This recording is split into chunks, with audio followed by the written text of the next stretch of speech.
Oui, l'hôpital. L'hôpital, c'est des bureaux vides. À la réception, il faut attendre que la réceptionniste apparaisse. Elle n'est pas là. La queue s'allonge. Et on va aussi à un autre guichet. La personne bouge les doigts sur le clavier comme une tortue. Elle regarde l'écran pendant des heures pour entrer le nom et prénom.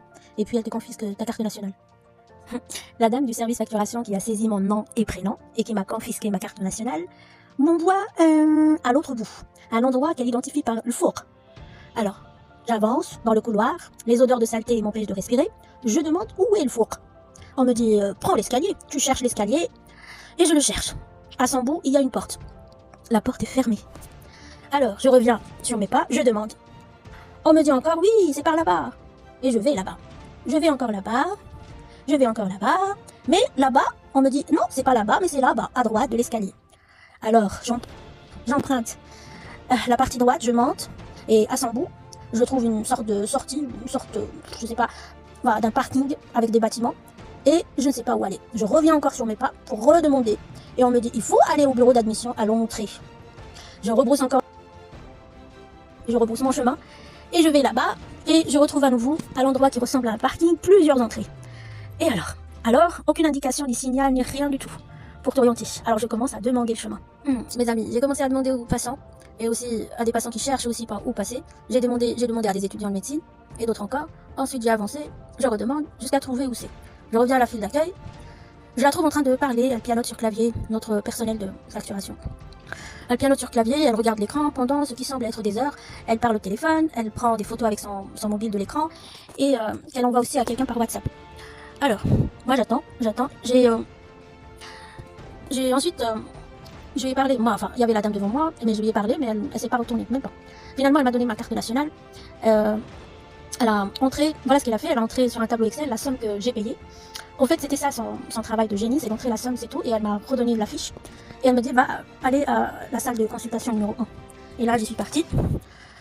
Bref, alors j'ai trouvé que à la salle de consultation numéro 1, le médecin n'est même pas là. Il n'est même pas là, il aurait été 14 heures passées. Des gens attendaient depuis 9 heures du matin, et d'autres attendent depuis 11 heures.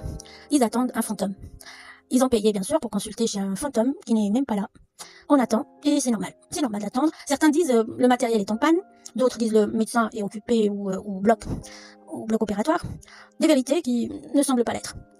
J'y crois pas en tout cas. Des vérités qui ne semblent pas l'être, parce que ce sont pour moi des excuses inadmissibles.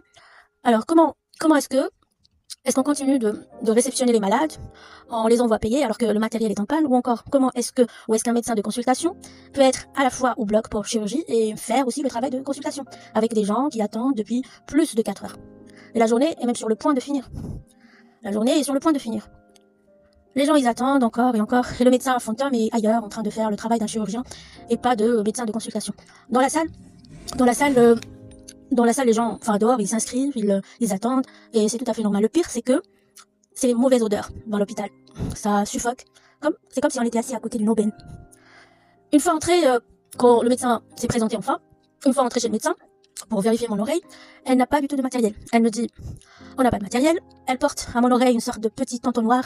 Elle ne voit rien avec. Elle le dépose sur le paillasson, cherche autre chose à fourrer dans mon oreille.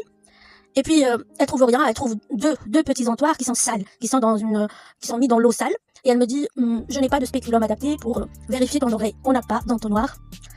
Et on n'a pas de spéculum adapté, on vérifie ton oreille, on n'a pas d'entonnoir, on n'a ici rien du tout. On a réclamé, le paillasson était même sale et rempli de fourmis. Ça, c'est le médecin. Elle me dit, ici, on ne fait que aspirer, s'il y a un écoulement dans l'oreille. Et au fait, on n'a pas du tout de matériel pour consulter ici. Elle me dit, tu as payé pour rien. Il faut que vous preniez un rendez-vous pour consultation.